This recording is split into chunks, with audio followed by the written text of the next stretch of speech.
Dnešný prieskum v Komiatnej sme zrealizovali kvôli tomu, že nám v nedávnej minulosti bol odovzdaný depot bronzových predmetov, ktoré pochádzajú z mladšej doby bronzovej. Ide o rôzne druhy šperkov, vrátanie rôznych špirálových záväzkov a podobne. Dnešný teda prieskum sme zamerali na podrobné detektorovanie kopca, jeho svahov, s cieľom nájsť nejaké ďalšie depoty, keďže v mladšej dobe bronzovej bolo zvykom ukladať depoty v rámci kopca vo väčšom množstve.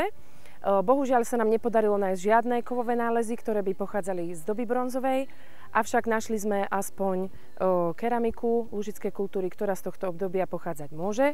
Ide o takéto čriepky.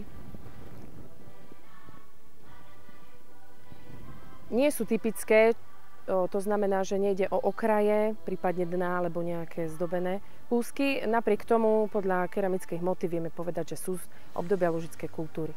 Takže minimálne sme potvrdili osídlenie, respektíve využívanie tohto kopca mladšej doby bronzovej lužickou kultúrou.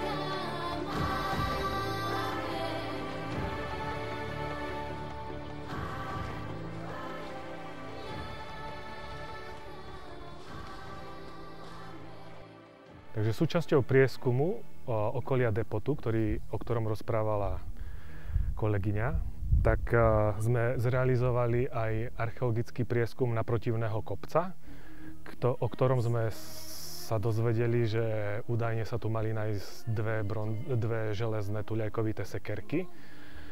A nám sa podarilo okrem novovekých nálezov, ktoré svedčia o pastierstve, ako tieto zvonce alebo zlomok fajky, to môžeme ukázať, zlomok fajky, zvonce alebo novoveký nôž, sa nám podarilo nájsť ešte jednu železnú tuľajkovitú sekerku.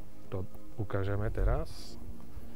Takáto krásna tuľajkovitá sekerka, ktorá by mohla byť buď puchovská, alebo ešte staršia, zo staršej doby železnej.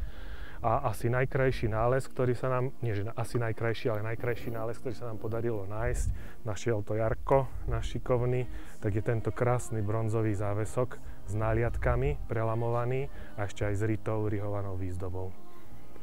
A to zrejme súvisí práve s touto sekerkou, alebo by mohlo súvisieť. Bohužiaľ viac nič iné sa nám nepodarilo nájsť, dokonca ani žiadne črepy, ani nič, ale ide o veľmi krásnu polohu,